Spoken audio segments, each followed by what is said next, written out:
여러분 안녕하십니까? VOUK 토요 초대석 진행자 김아연입니다. 토요 초대석 네 번째 시간 한진명 선생님과 함께 해보도록 하겠습니다.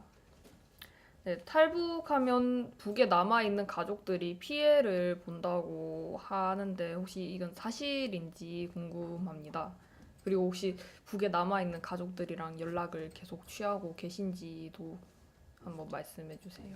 네, 그렇죠. 북한에서 말하자면 가족의 한 구성원이 탈북을 하게 되면 그에 좀 상응되는 처벌을 받는 게 있어요. 근데 그 처벌 수위에 따라서 엄중하게는 정치범 수용소나 이런 말하자면 반인륜적인 이런 그 수용소에 가는 사례도 있고요. 또 그 다르게 다른 유형으로 처벌되는 사례도 있어요. 근데 그 수위는 제가 생각하기에는 북한에서 뭐 탈북한 그 인사들의 말하자면 그 지위가 어느 정도인가에 그게 더 비례적으로 대응이 되고요. 그러면 한국이나 그러면 그 일부 서방 국가들에서 북한의 그러니까 인륜적인 인권 행위에 대해서 얼마나 규탄을 하는가에 따라서 그 처벌 수위가 더 높아지는 것 같아요. 그러니까 제 자체에서 놓고 볼 때는 아직까지 제가 부모들이나 지인들이나 무슨 이분들에 대해서 연구를 가지고 알아보려고 노력을 하지 못했어요. 실제적으로 또 믿을 우선 처음에 와서 뭐 국제기관에서 일을 하다 나니까 그런 그 이력도 되지 않았고요. 외부하고 철저히 그 뭐가 차단된 상태에서 북한의 대북 정책이나 이런 걸 연구하다 나니까 주위에서 네트워크가 부족했어요. 그리고 대북 정책 기관을 나와서 이제 뭐 찾아보려고 하니까 그 막 신뢰도나 믿음에서 또 가지 않는 거예요. 왜? 이런 소리도 들었거든요. 중국에 있는 북한에 있는 지인들에게 무슨 연락을 취하거나 돈을 송금하는 사례들 이런 사례를 봤을 때 거기서 활동하는 브로커분들이 다는 그렇지 않겠지만 그 속에는 북한과도 연결을 가지고 그리고 말하자면 자유세계와도 연결을 가지고 이중적인 그 브로커 생활을 하는 분들이 있다고 그러더라고요. 그러니까 그런 사례들이 여기에서도 다분히 나타나고 돈을 버리는 분들도 있으신다는 현상이 나타나고 있어요. 그래 나타나니까 저는 그 신뢰도가 부족하다고 생각하고 또 북한 분들에 대해서 연락을 취하지 않는 것이 그분들에게도 긍정적이고 좀 말하자면 제재나 처벌 수위를 낮춰주는 그런 행위가 아닐까 생각하고 아직까지는 용기를 가지고 있지 않습니다. 아직. 네, 탈북자에 대한 역발상으로 월북자에 대한 생각을 해봤는데요. 저도 몇몇 뉴스나 매체에서 한국 사람들이 월북을 해서 군사 기밀이나 한국 정치 외교 상황들을 북한에 발설한다는 것을 본 적이 있어요. 그러한 사람들을 실제로 보시거나 들어보신 적 있으신지, 그리고 월북자가 북한에서 받는 대우는 어떠한지 한번 말씀해 주세요. 예, 이게 좀 우선 언어적으로 봤을 때 북한에서는 월북자라고 이야기하고 한국에서는 탈남자라고 이야기하는 것 같아요. 그래서 북한에 일단 도착하게 되면 월북자라고 어떤 칭합니다. 북한에서는. 그리고 최근에 들어와서는 월북하시는 분들이 아예 없다고 보셔도 되는 것 같아요. 근데 기존에 제가 자라나면서 학교에서 자라고 저 성장해 가는 기간에 그런 사례들을 많이 봤어요. 그게 그분들이 먼저 도착하면 북한에서 기자회견을 진행합니다. 기자회견을 진행해서 말하는 한국이나 자본주의 체제의 비합리성과 뭐 여러 가지 체제들을 이용하고요. 그다음에 북한 사회주의 체제 시스템의 우월성을 간접적으로 그들의 현실감으로 해가지고 말하자면 각인시키기 위한 이런 행위를 진행합니다. 그리고 이제 그런 기자회견이 끝난 다음에 일정한 정도로 북한의 사상교육이랄까 그런 주입을 시킨 다음에 어느 정도 북한 당국이 마음을 놓는다 하게 되면 그들에게 우선 주택을 배정해 줍니다. 그러니까 그 부류는 주택을 배정해 주고 그러면 결혼을 하지 않은 분들에 한해서는 결혼을 하는데 물론 그거는 북한 당국에서 철저히 검증된 그러니까 지정된 여성들을 한해서 그들과 결혼을 성사시켜 주죠. 그리고 그분들에게 직업적으로는 북한 사회에 미치는 영향관계 때문에 직업을 주진 않아요. 근데 주진 않는데 대신 직업이라고 주는 게 있습니다. 실제 말하면 실례로 들면 어느 말하자면 공급소 같은데 공급지돈 그러니까 출근을 하지 않으면서 집에서 있으면서 사회적 직분을 가지고 있다는 겁니다. 약간 재택근무 같은 건가요? 아니면 재택근무라고보다도 아예 다른 게 재택근무도 안 하고 일은 안 하는데 사회적 직분을 가지고 있다는 거예요. 아, 일단 그 사람들이 나가게 되면 자기도 모르게 북한 사람들에게 다른 방향에서 다른 의도로 말하자면 자본주의 체제 시스템의 우월성을 더 강조하는 이런 분야로 갈 수 있는 그 우려가 있기 때문에 직업을 주지 않는 걸로 제가 알고 있습니다. 그리고 더 말씀드린다면 그분들은 생활비는 주는데 북한의 생활비를 가지고서는 생계를 유지할 수가 없어요. 없기 때문에 그 사람들이 북한식 사회주의 공급 체제에 따라서 공급을 진행하고 있어요. 공급 체제라고 하게 되면 사례를 들게 되면 이 일 기간에 너는 뭐 북한식 기준에서 쌀 몇 킬로, 고기 몇 킬로, 뭐 기름 뭐 어느 정도 몇 리터 이런 식으로 해서 공급 체제로 들어가기 때문에 그분들이 그걸 가지고 생활을 하기가 힘든 거예요. 사람은 살아가는 가정의 식생활을 뭐 수준을 높이는 문제도 중요하지만 이에 따라서 문화생활이 동반돼야 되거든요. 네, 그러니까 그렇죠. 철저한 문화생활을 위해서는 어디까지나 저축된 자금력이 있어야 되거든요. 그 자금을 보장받는 일이 없기 때문에 뭐 가족끼리 뭐 피크닉을 간다는거나 뭐 유원지를 간다거나 하여튼 이런 자금 유력이 부족한 거예요. 그러니까 그걸 위해서 공급된 무슨 물자들을 시장에 나가서 판다든가 뭐 이런 자본을 마련하게 하는 행위를 진행합니다. 그래서 제가 사례를 들게 되면 제가 있을 때 한국에서 비준항 장기 시설이 많이 되고 말하자면 북한으로 넘어온 사례가 있었어요. 넘어가 들어와서 그분들에게 우선 중앙당 부부장 사택을 먼저 해가지고 집을 다 주었고 어느 정도의 대여를 해주었어요. 근데 그분들 속에서는 한국에 있으면서 돈을 가져온 분도 계시고 돈을 가져오지 못한 분도 계세요. 그분들도 뭐 장수 뭐 이렇게 하면서 북한에서 보약도 내주고 두루두루 이자와 같은 공급책에 따라 주고 그들의 와이프들도 중앙당 그쪽가 대일학부나 대일학부에서 기본 틀어지고선 와이프를 노동당에 초대서 있는 사람들을 기본 선발해 가지고 와이프로 다 붙여줬어요. 붙여주는데 그 순간까지는 국가의 관심이 많아서 뭐 말하자면 사회나 단체나 이런 지원 사업이 있기 때문에 어느 정도 기간까지는 생활에서 부족함을 느끼지 못했다고 봐야죠. 그 일정한 정도가 지나서 사회적 관심이 좀 없어지고 국가의 관심이 없어지면서 이런 자원봉사나 지원 뭐 이런 게 중단되다 나니까 지금 상태에서 그분들이 사는 형편은 말하자면 국가에서 주는 그 보약, 그러니까 나이가 다 들었고 일명 북한에서 뭐 한국에서 고문을 받았다 해서 종기치료에서 주는 보약 등등 있어요. 그것들을 외부에 팔아가지고 그 돈으로 살아간다 그럴까? 좀 지금 상황은 매우 열악한 상황에서 살고 있고 그분들한테 말하자면 그 환상과 기대를 가지고 갔던 그 뇌성들 자체도 그 결혼을 말하자면 후회하거나 포기하는 이런 상황까지 지금 치닫고 있는 상황이에요. 그렇군요. 예. 한국에서 정부가 바뀔 때마다 대북 정책이 달라지는데 이에 따라 북한 내부 사정이나 분위기도 바뀔 것이라는 생각이 듭니다. 선생님은 어떤 의견을 가지고 계신지 궁금합니다. 북한에서 대북 정책과 대남 정책을 다루는 부서들은 뭐 옛날에도 있었고 지금도 하나의 그 조직이 진행하고 있어요. 쉽게 말하면 북한 뭐 노동당 뭐 통일전선부나 뭐 이런 단계들에서 진행하고 있거든요. 그러니까 부서마다 진행하는데 대남 정책의 기본 틀거리는 북한은 벗어나지 않고 있어요. 그 틀거리에서 그 목적을 실현하간 행위나 행태들이 조금씩 주위 환경이나 국제 정세에 따라 변화되는 건 사실입니다.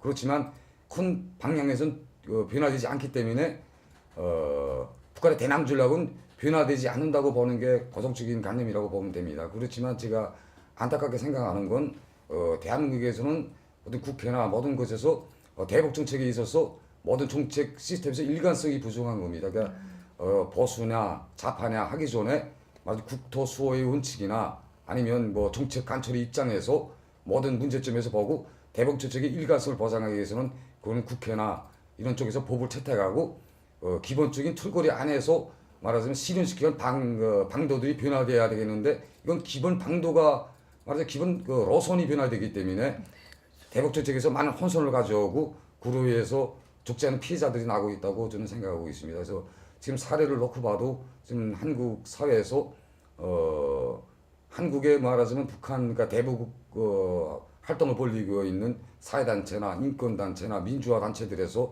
여러 가지 측면에서 애로를 겪고 있는 게 사실이고 이게 정당에는 말하자면 국가나 뭐 정부나 당에서 대범적 제1관성이 부족하기 때문에 이러한 그 일련의 편향이 나타나지 않는가 저는 이렇게 생각하고 있습니다. 네, 말씀 감사합니다. 예. 그렇다면 이제 북한에도 정규 교육 과정 외에 학력 인정 제도가 있는지 궁금한데요. 예를 들어서 한국의 검정고시나 방송통신대학, 뭐 학점은행제 같은 것들이요. 혹시 북한에도 그런 것들이 존재하는지 궁금합니다. 예, 북한도 최근에 들어와서 김정일 시대 뭐가 중반기부터 들어와서 북한의 고등교육과 중등교육을 부단히 세계적 추세에 끌어올리기 위한 이런 그 노력을 진행하고 있습니다. 근데 이 자본은 검정고시 형태는 없고요. 북한에서는 철저히 의무교육제라고 해서 무조건 학교에 가야 됩니다. 가야 되는데 고난의 행군을 겪으면서 그래서 북한 굴도 모르는 많은 그 주모가 북한 국민들이 많이 생겨났어요. 그러니까 거기 문명택지 운동이 옛날 북한에서 끝났다고 하지만 새로운 문명자들이 많이 태어났다고 볼 수 있어요. 그리고 그 역시에서 봤을 때 북한에서는 주모가 이런 방송통신대학이나 뭐 이런 대학들이 지금은 온라인 대학들이 좀 나타나고 있지만 기존에는 통신대학이라는 게 있었어요. 통신대라는 게 야간반, 주간반 이런 형식으로 나눴거든요. 나눠서 통신대학은 뭐 모든 대학들의 통신이 다 있었어요. 그리고 뭐 금독강산이나 뭐 총진제강소나 제초소나 이런 큰 공장 기업소 그리고 큰 그 농장들의 말하자면 통신대학이라는 게 있어가지고 그게 일정한 기간 어느 그 주변 그 대학이나 대학 그 교육기관에서 일하던 그 교수님들이 나가서 그들을 공부시키는 이런 시스템이 그게 있는데 사실 그게 편향적으로 바라봤을 땐 국가에서 인재 선발 기준이나 간부 선발 기준에서 통신대학 졸업생들이 가는 높이가 있어요. 실례로 그게 바로 정규대학을 졸업했는가 안 탔는가 이런 문제점을 봤을 때 통신대학을 졸업한 사람은 차관급이 아니라 아주 부국장급 간부 선발 기준에서 구이사급 가지 못한다. 이런 그 간부 선발 기준에서 북한 내부 준칙이 있습니다. 그다음에 구이상은 더 발전하지 못하는 거예요. 그렇게 보시면 됩니다. 아까 그러면은 이제 검정고시 같은 게 없다고 말씀하셨잖아요. 그러면 예. 중간에 뭐 중학교나 고등학교를 자퇴할 경우 아예 대학교를 못 들어가는 경우가 될 수도 있겠네요. 북한에서 고등학교나 뭐 소학교, 고등학교 이거 거기가 중학교인데 이런 학교들을 자퇴하는 제도 자체가 없습니다. 북한에선 제가 막 무조건 학교 가야 되고 그러니까 그래서 북한에서도 사회주의 뭐 12년제 사회주의 교육제도 우월성이라고 지금 인권에서 떠드는 것처럼 자퇴할 수가 없어요. 그건 그러니까 자퇴하는 경우에 법적 뭐 처벌보다도 응당한 그 사회적인 말하자면 이런 영향력이나 처벌을 받거든요. 그러니까 제 살 때는 자퇴하는 제도 자퇴는 없었어요. 자퇴는 없었고 그러다 나니까 이게 그게 무슨 검정고시라는 게 있을 수가 없었고요. 그다음에 학교를 졸업하게 되면 정무원 시험이라는 걸 옛날에 쳤어요. 정무원 시험이라는 게 뭐나 매 학교마다 등수를 나누는 겁니다. 1등부터 자기 학년에서 뭐 200명이 줬다면 200명까지 나눠가지고 1등부터 뭐 5등까지는 무조건 북한은 선군 제일 주니까 국방대학이나 뭐 이런 분야의 근사대학에 먼저 가라. 그러면 5등부터 10등까지는 그 다음부터 뭐 김일성 종합대학이나 뭐 이런 대학 쪽에 갈 수 있고요. 그러면 또 옛날에 김일성 종합대학은 거기서 시험에 떨어지는 경우 다른 대학에 두 불로 시험 칠 수 있는 자격증을 줬어요. 옛날에. 그러다 나니까 지금은 없어졌는데 옛날에는 그러다 나니까 처음에 제일 공부하는 사람 군사 분야에 가는 사람 그 두 번째 가는 사람은 말하자면 김일성 종합대학 뭐 이렇게 북한도 중앙급 대학, 도급 대학, 시급 대학 이렇게 나누거든요. 네. 그러니까 그 체계에 따라서 그 레벨이 좀 낮아지는 정도로 학교에 간다, 대학에 간다길까 뭐 이런 식으로 가는 게 있습니다. 그래서 옛날에 말하기도 북한에서 1등, 2등 다투는 건 뭐 여기 말하면 뭐 고시 1등 뭐 그건 모르겠는데 검정고시 1위 이게 북한에서 봤을 때는 이게 대단히 좋은 일이 아니거든요. 1, 2로 가게 되면 군대에 나가든지 아니면 교수님이 돼야 되거든요. 제 경우를 놓고 봐도 1, 2등을 하지 않으려고 1, 2등 하게 되면 북한 노동당 뭐 과학격부에서 뽑아가지고 뭐 김일성 종합대학 교수로 하라 그러거든요.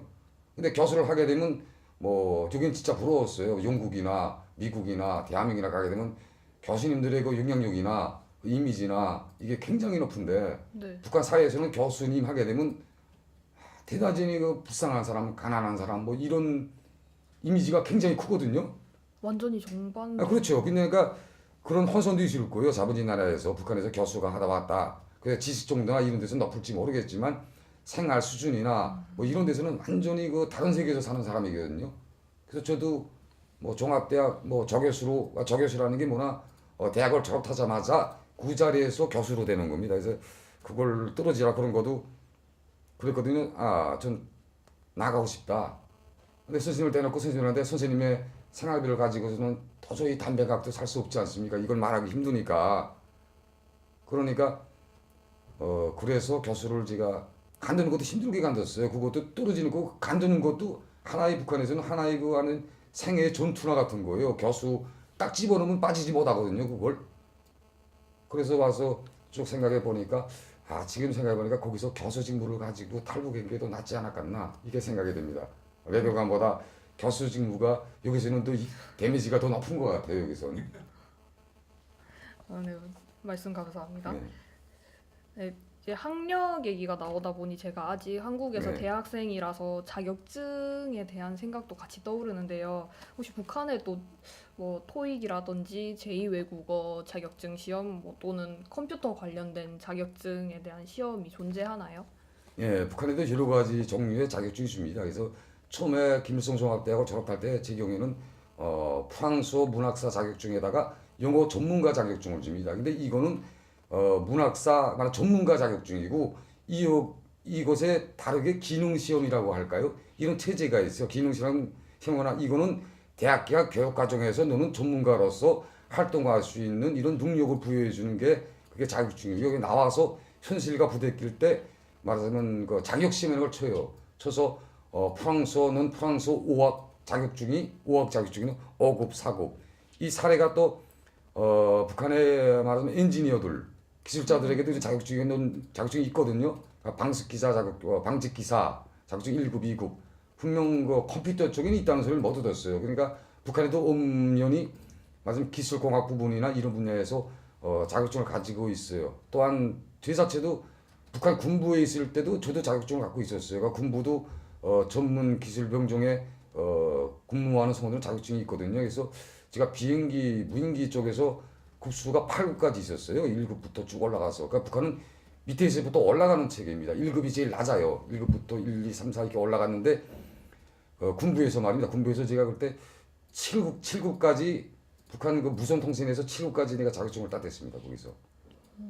자격증 시험이 존재하긴 네, 존재하거든요. 존재하죠. 그래서 지금 북한 외무성도 자격증에서 자격증을 가지지 못한 사람은 북한 외교관으로 나갈 수가 없는 거예요. 그러니까 내가 암만 프랑스 문학사 전문가 자격증이라도 또 외국문도서 출판사나 북한의 외국어 사정위원회 이런 곳에서 주관하는 말하자면 그 외국어 자격시험에 응시해가지고 인민대학습당에서 추거든요. 거기에서 모든 북한 전역에 있는 외국어 하는 분들이 다 모입니다. 거기에. 거기 모여서 오정별로 나눠가지고 오정별로 시험을 쳐서 내 급수가 3급이다, 4급이다. 이렇게 해서 그에 따라서 자기 진급도 할 수 있고 이렇게 여러 가지 자기 조건을 구비하는 겁니다. 그게. 이제 마지막 질문인데요. 네, 북한이 이렇게 폐쇄적인 태도를 취하고 있음에도 불구하고 김씨 정권이 아직까지도 유지되는 이유는 무엇이라고 생각하는지 궁금합니다. 그리고 탈북하신 후 자유민주주의 국가에 사시면서 느낀 북한의 국가로서의 영속성에 대한 선생님의 생각도 궁금합니다. 그러니까 인류가 발생해서 지금까지 인류학적으로 봤을 때 인류가 발생해서 그게 정말까지도 여러 가지 수번 걸치는데 인류 사회가 도전 사회로 진전하는 길에 낡은 것은 멸망하고 새 것이 승리하는 것은 역사의 진리입니다. 그렇기 때문에 북한 사회가 부적절하고 비합리적인 제도가 이렇게 연속된다면 필연 그 마지막에는 망할 겁니다. 그 시간이 언젠가 하는 그 시점이 중요한 건데 제가 뭐 감히 바라보지는 못하겠어요. 제가 시점이 어디까지는. 그렇지만 제가 확신하는 것은 말하자면 북한 인민들의 인권이 심히 유린당하고 국제사회와 철저히 격폐된 이런 사회는 결단코 마지막에는 멸망한다는 건 역사의 진리입니다. 이게. 네, 오늘도 유익한 시간 함께 해주셔서 감사합니다. 네. 다음 주에 뵙겠습니다. 네, 감사합니다. 감사합니다.